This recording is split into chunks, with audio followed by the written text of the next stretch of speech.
Estos últimos 5 años han sido largos y penosos. Me he mantenido en guardia constantemente. Tenía que pensar cada cosa que hacía o decía, para evitar una traición.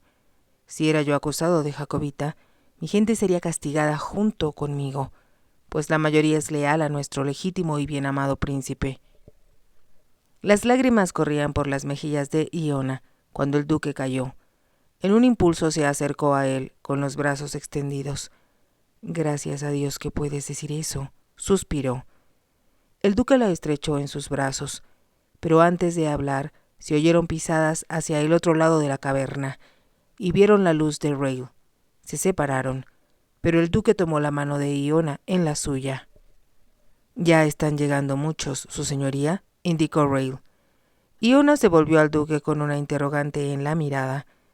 «Han sucedido cosas», explicó él con rapidez, «que me hacen suponer que los ingleses empiezan a desconfiar de mi clan. A pesar de los drásticos castigos de destierro y muerte, muchos de los míos tienen guardadas armas y artículos escoceses, cuya posesión nos está prohibida. La madrugada de hoy estuve recorriendo todos mis territorios, visitando casa por casa, hablando con el jefe de cada familia, y pidiéndoles que me trajeran aquí, esta noche, cuanta pertenencia prohibida tengan en su haber. Vendrán al Peñón Negro, y cuando se hayan ido, Rail y yo ocultaremos todo». Mientras hablaba, el duque condujo a Iona hacia el pasadizo donde esperaba Rail. Una vez más los alumbró la linterna del anciano, para cruzar las 2 grutas naturales que conducían a lo alto de la montaña. Cuando llegaron cerca de la entrada de la segunda, Rail apagó la linterna. Bajo la luz lunar, Iona observó que habían llegado al Peñón Negro. Este formaba una ancha explanada, de grandes proporciones. El suelo de la explanada llegaba al borde de un precipicio y un sendero ascendía hasta ahí por la ladera de la montaña. Era demasiado angosto. Sin embargo, por él ascendía, con pasos firmes y en absoluto silencio, una larga hilera de hombres.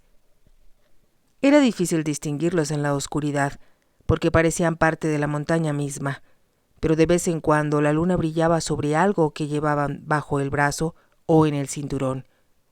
Instintivamente, Iona miró hacia el castillo.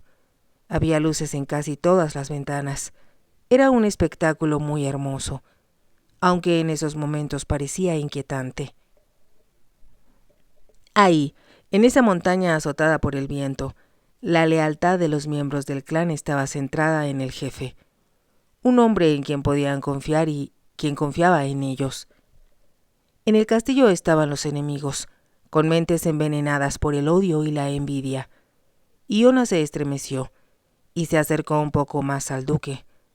Tenía un presentimiento de peligro, tan agudo, que se volvió a él para implorarle que tuviera cuidado. En esos momentos llegó al peñón el primero de los miembros del clan, un gigantón de luenga barba gris, con 2 anchas espadas desnudas en las manos. El duque dio un paso adelante. El hombre hizo una respetuosa reverencia y enseguida entregó las espadas a Rail. Así, sucesivamente, fue llenándose la explanada del peñón. Cada uno de los hombres hacía una reverencia al duque y entregaba a Rail sus respectivos objetos. El anciano procedía a guardarlos en la caverna. Por fin pareció que habían llegado todos. Para entonces el peñón estaba pletórico de hombres, todos vueltos hacia el duque, en un silencio abrumador. Al mismo tiempo, había un espíritu de franca camaradería. El duque miró a los hombres que lo rodeaban. A la luz de la luna, su expresión pareció más suave, extrañamente tierna. «Pueblo mío», exclamó con voz clara, les pedí su presencia esta noche porque vivimos en tiempos de grave peligro. Ustedes han acudido a mi llamado y me han confiado sus objetos más preciados. Quedarán bien resguardados cuando recuperemos nuestra ansiada libertad. Hay muchas cosas que quisiera decirles en este momento, pero no hay tiempo. Es peligroso permanecer aquí, en este venerado lugar». El duque se detuvo y en ese momento llegaron 2 personas más por el sendero y aparecieron en la orilla del peñón. Varias cabezas se volvieron en dirección hacia ellas. Los recién llegados eran Dougal y su anciana madre. Buenas noches, Dougal, dijo el duque. Temí que no hubieras podido reunirte con nosotros esta noche. No, su señoría. Vine como usted me lo pidió y traje mi espada. Me duele separarme de ella porque me ha dado buen servicio, pero espero algún día volver a usarla. Eso espero yo también, contestó el duque. ¿Ella es tu madre? Bajó la mirada para ver el rostro arrugado de la anciana. Sí, su señoría, contestó Dougal. Ella quiso venir conmigo esta noche, y no pude convencerla de lo contrario. Dice que desea poner algo sobre las manos de su señoría. Así es, dijo la anciana con voz cascada. Es una reliquia que no puedo entregar a nadie más. La madre de Dougal levantó su chal y descubrió una pequeña caja de madera toscamente tallada. Sin importar lo que sea, dijo el duque con voz suave, yo lo guardaré hasta el momento preciso en el cual pueda regresarlo. Sus tesoros los guardaré como si fueran míos, y los defenderé, si fuera necesario, con mi propia vida. Hermosas palabras las de su señoría, dijo la anciana, pues esto es digno de ellas. Me fue entregado por la esposa de mi sobrino, quien murió en la batalla de Culloden.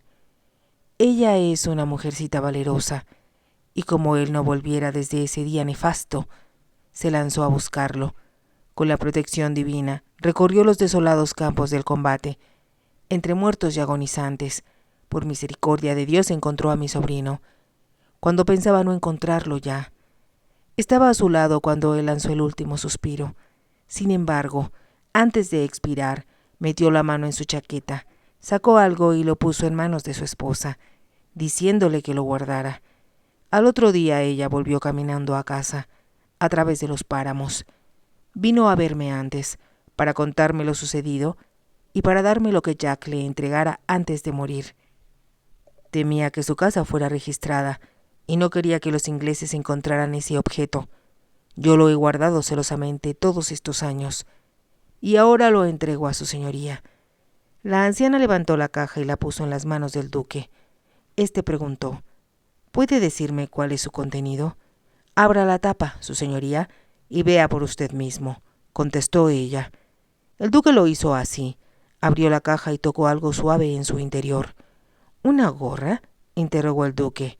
Sí, contestó la madre de Dougal. Es la boina del príncipe Carlos, su señoría. El viento se la arrebató de la cabeza cuando cabalgaba hacia el campo de batalla.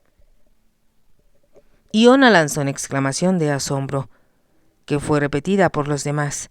Todos se apretujaron en torno para observar la preciosa reliquia.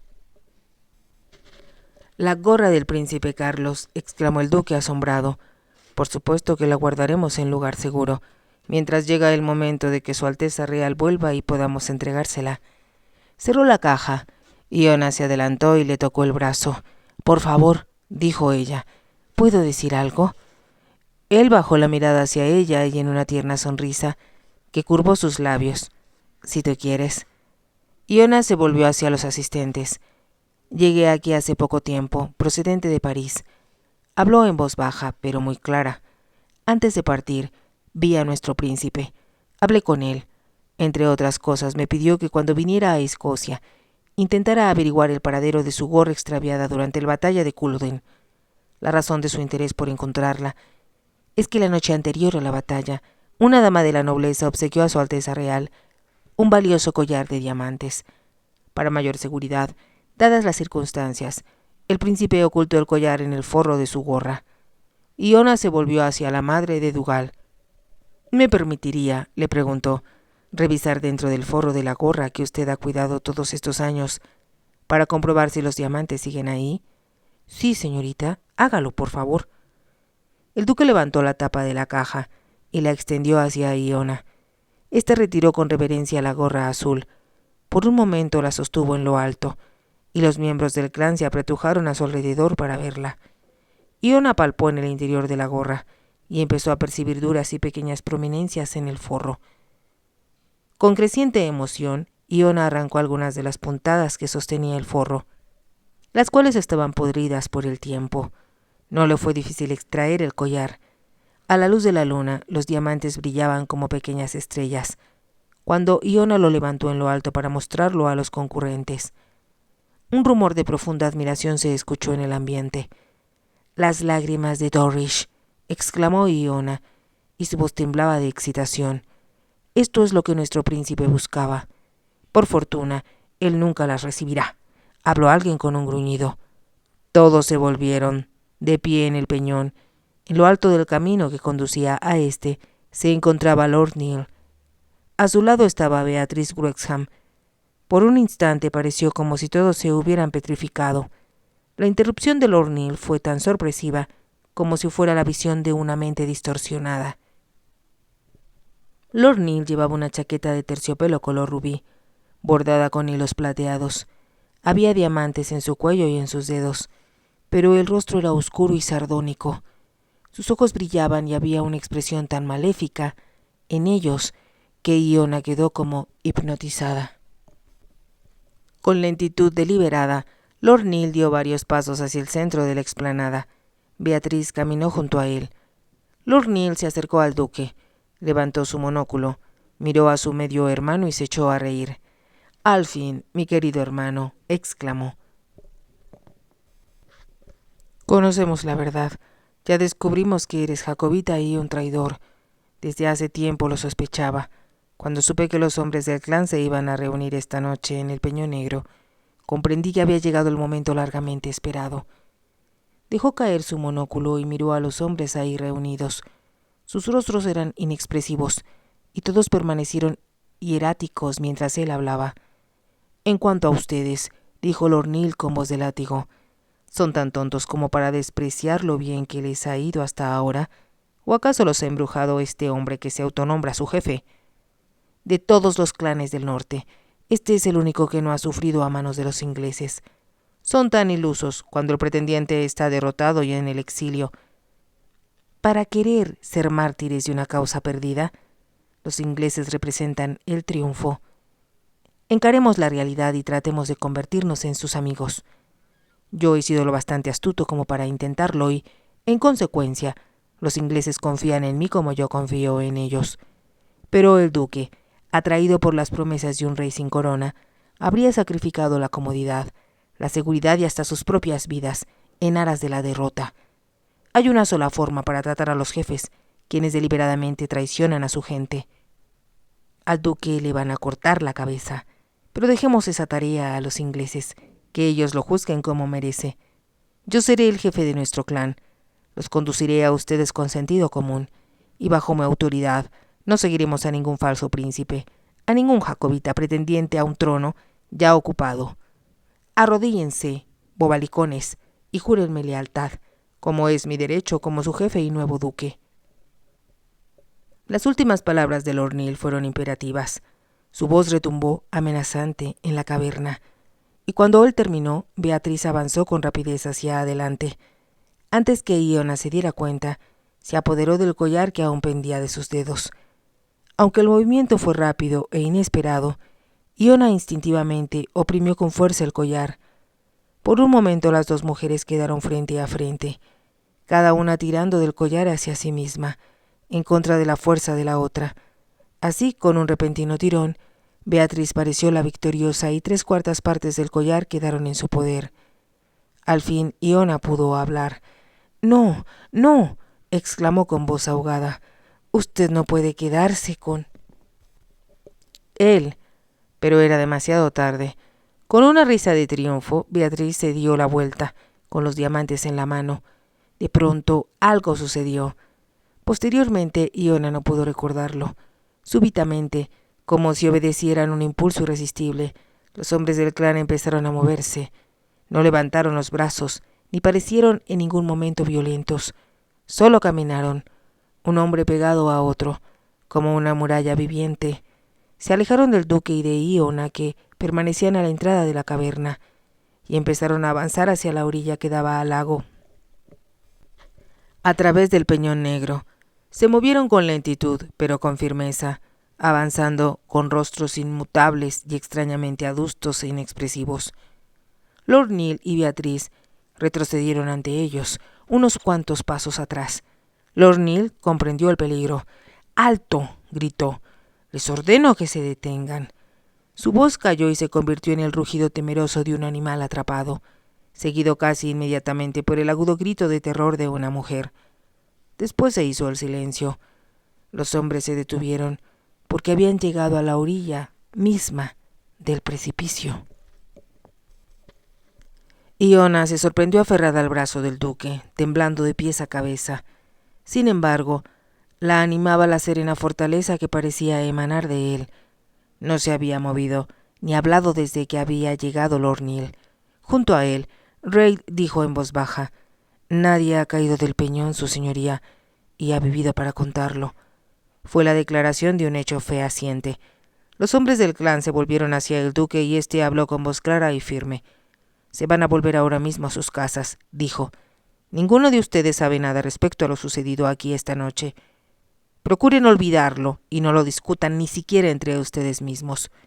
Por la mañana, aquellos que trabajan a la orilla del agua encontrarán los cadáveres de mi lord y de la dama que estaba hospedada en el castillo. Me traerá noticias de su descubrimiento, pero esto no afectará a nadie más». El hombre de la luenga barba gris, que había sido el primero en llegar, hizo una reverencia. «Las órdenes de nuestro jefe serán cumplidas», declaró, y empezó a bajar del peñón, seguido por los demás. Con rapidez, en absoluto silencio, todos los hombres habían desaparecido entre las sombras, tan sigilosamente como habían llegado. Al fin el duque lanzó un profundo suspiro. Se volvió hacia Reid y depositó en sus manos la caja que contenía la gorra del príncipe. El fiel servidor bajó la mirada hacia ella por un momento, y después besó con reverencia la tosca madera. Era un gesto espontáneo, mediante el cual expresaba una muda devoción. El duque se volvió hacia Iona. «Ven, mi amor, debemos volver a casa», indicó. Y ahora, por primera vez, ella miró lo que tenía en la mano. Solo 3 diamantes quedaban de las lágrimas de Torrish. Iba a decir algo, pero el duque la rodeó con un brazo y la hizo entrar en la caverna. «Es preciso regresar al castillo», dijo, y había una urgencia en su voz que la obligó a callar. Hicieron a toda prisa y en silencio el recorrido hasta el lugar donde el caballo los esperaba. Después de una efusiva despedida a Reid, volvieron a montar y emprendieron el regreso hacia el castillo. «Recuerda que vinimos del fuerte Augustus», murmuró el duque al oído de Iona. «Comprendo». «Comprendo», contestó ella con voz débil. «Cierra tus ojos, mi amor», dijo él con suavidad. «Has tenido mucho que soportar y todavía quedan muchas dificultades por vencer». Ella obedeció en silencio y estaba medio dormida cuando llegaron al castillo. El duque la llevó en brazos hasta su dormitorio. Katy se encontraba en la puerta y abrió esta a toda prisa. El duque cruzó la habitación y depositó a Iona en la cama. «Arropa a tu señora», ordenó a Katy, «y que nadie la moleste». «Muy bien, su señoría». Katy hizo una reverencia y el duque salió de la habitación sin volver la vista atrás. Iona apenas advirtió que Katy la desvestía para ponerle un camisón. Estaba hundida en el sopor del agotamiento emocional y no volvió a despertar hasta que su alcoba estaba ya inundada de sol. Por un momento permaneció somnolienta. De pronto, aún mientras lo hacía, su mirada evitó el lago. Esta mañana no podría mirar sus aguas brillantes. Fue entonces cuando vio en su tocador, lanzando intensos resplandores, las 3 gemas restantes de las lágrimas de Torrish. Después de contemplarlas algunos minutos, se llevó las manos a la cara. Su misión estaba concluida. Había hecho cuanto le habían pedido. Fue así que tomó forma el pensamiento oculto en su subconsciente todo el tiempo. Comprendió lo inminente de su partida. El duque había dicho que la amaba y solo su corazón sabía cuánto lo amaba a él, pero le era imposible quedarse. Conocía demasiado bien el abolengo del duque como para que ella le restara importancia casándose con una perfecta desconocida. Su tutor le había enseñado cuánto significaba para un escocés el orgullo de su casta. Ella jamás haría nada que pudiera ofender su linaje. La puerta se abrió en esos momentos y Katy entró con una taza de chocolate en la mano. «Ah, ya está despierta, señorita», exclamó. «Espero que haya descansado. ¿Estaba usted exhausta cuando la desvestí anoche?» «Sí, estaba muy cansada», contestó Iona. «Pero me siento bien. Su voz sonaba desconocida y Katy la miró con repentina solicitud. Iona bajó la mirada hacia el chocolate y Katy dijo: «Han sucedido muchas cosas esta mañana, señorita. ¿Se siente lo bastante fuerte como para escucharlas?» «Sí, cuéntame todo», se apresuró a decir Iona. Esta mañana, 2 de los leñadores vieron algo flotante en el lago. Subieron a un bote para cerciorarse y encontraron los cuerpos de Lord Neil y Lady Grantham. Trajeron rápidamente la noticia a su señoría y él envió a rescatar los cadáveres. Están tendidos ahora en el gran salón y su señoría ha mandado en busca del ministro. Iona aspiró profundo y se puso de pie. «Escucha, Katy», dijo, «necesito tu ayuda. No tengo tiempo para explicaciones, pero debo irme del castillo ahora mismo». «¿Se va usted, señorita?», exclamó Katy con angustia. «De inmediato, pero no podré hacerlo a menos que tú me ayudes. Su señoría no debe saberlo, ¿comprendes? Bajo ningún motivo debe enterarse. De algún modo, necesito escapar y solo tú puedes ayudarme. Hay algo más, señorita. La señora duquesa se fue ya del castillo. Partió esta mañana al amanecer. Antes que fueran encontrados los cadáveres». Katy asintió con la cabeza. «Sí, y tal vez fue mejor así. No quiero ni pensar lo que habría sucedido si la señora duquesa se entera de la tragedia». Iona unió los dedos. «Necesito irme a Inverness ahora mismo, Katy. Pero primero hay algo importante por hacer.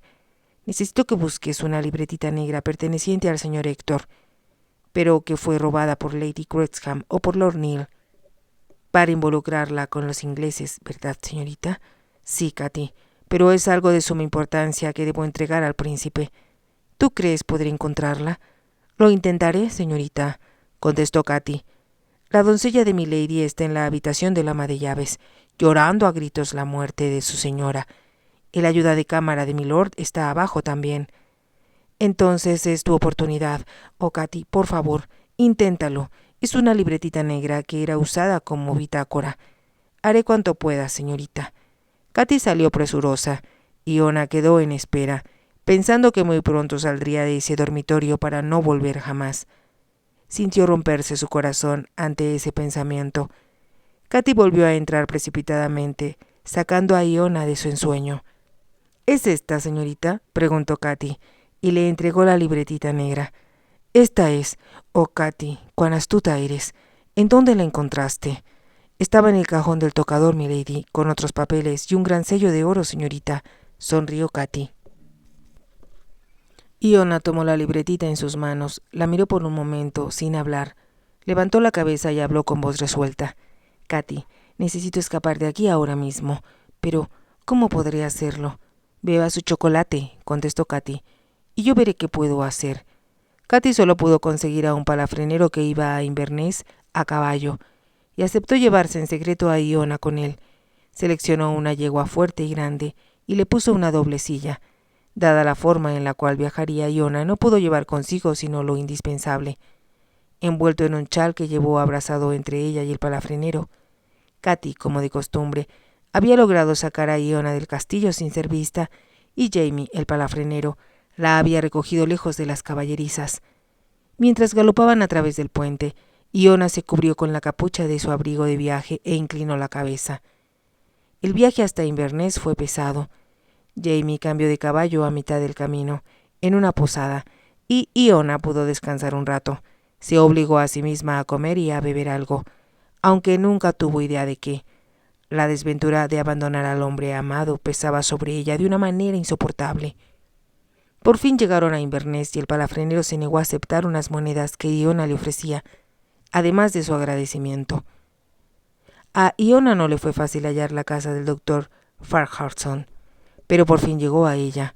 El doctor no estaba en esos momentos y la sirvienta la hizo pasar de mala gana a una helada habitación. Mientras Iona esperaba, se preguntó qué haría si el doctor se negaba a ayudarla. Pero cuando el hombre llegó y vio su rostro bonachón y su alegre sonrisa por encima de su barba roja, Iona recobró parte de su acostumbrado optimismo. La condujo a su estudio, donde ardía un buen fuego. La hizo sentarse cerca de éste y ordenó que trajeran té y carnes frías. Después escuchó con atención, mientras ella le contaba cuanto consideró necesario decirle. No hizo mención de las simpatías políticas del duque, pues no quería involucrarlo en nada. Le explicó solo a grandes rasgos que había ido a cumplir una misión para el príncipe y la había terminado ya. ¿A qué hora quiere volver a Francia?, preguntó el doctor Farquharson, levantándose de su sillón para acercarse a la chimenea. Tan pronto como sea posible, señor, contestó Iona. Si solo hubiera llegado ayer o el día anterior, eso habría sido fácil, dijo el doctor Farquharson. Un barco francés estuvo anclado aquí hasta la medianoche de ayer, pero partió con la marea y solo Dios sabe cuándo vendrá otro. Entonces, ¿qué puedo hacer?, preguntó Iona desesperada, recordando el poco dinero que traía y sintiendo el riesgo de estar tan cerca del duque. Se me ha ocurrido algo, dijo el doctor de pronto. Espere aquí, niña, volveré en cuanto pueda. Salió de la habitación y un instante después Iona escuchó que se cerraba la puerta de la calle. Iona despertó con brusquedad al oír que el doctor Farquharson entraba de nuevo en el estudio y se disculpó por haberse quedado dormida.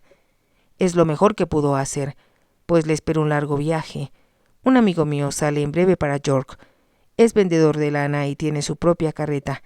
Cuando le expliqué su urgencia por volver a Francia, aceptó con mucho gusto llevarla. De York abordará la diligencia hacia Londres, continuó explicando el doctor. Esta sale todos los días. Yo le daré la dirección de un caballero en Londres, quien le buscará un barco para Francia en los muelles, o la mandará a Dover, si es necesario. Es muy amable por tomarse tanta molestia, dijo Iona. El doctor caminó hacia su escritorio. Voy a escribirle el nombre y la dirección del caballero. Él cuidará bien de usted, dijo. Es escocés como yo, y puede confiarle todo cuanto me ha dicho. En cambio, le recomiendo que no hable demasiado con Willie Holswell. Es mi amigo de Yorkshire. Es un buen hombre, pero no sé cuáles sean sus ideales. Tendré cuidado, prometió Iona. ¿Qué tan pronto debo irme? Hay tiempo para que tome algún alimento, contestó el doctor. Necesita conservar las fuerzas para un viaje tan largo, y Willie espera estar ya muy lejos de aquí antes del anochecer. Después de comer algunas viandas, el doctor la condujo por las angostas callejuelas hacia el lugar donde esperaba Willie Holswell. 2 grandes caballos grises y una carreta bien construida esperaban en el patio de una posada. Cuando Iona entró en el patio, reconoció el lugar. Era la posada donde ella y Héctor habían pernoctado a su llegada, pero no había tiempo para reminiscencias, porque Willie Holswell estaba estrechando ya su mano y había una gran sonrisa en su rostro rubicundo y bonachón. En un acento muy típico de Yorkshire, le dijo que le alegraba su compañía y ésta no le causaba ninguna molestia. Y antes que Iona tuviera tiempo de terminar de despedirse del doctor, Willie hizo que los caballos iniciaran la marcha, y con las ruedas de madera golpeando ruidosamente sobre las baldosas, la carreta salió y empezó a avanzar hacia el sur.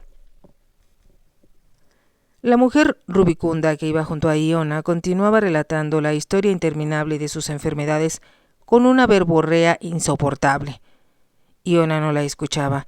A través de los empañados cristales de la ventanilla podía ver casas, iglesias y comercios.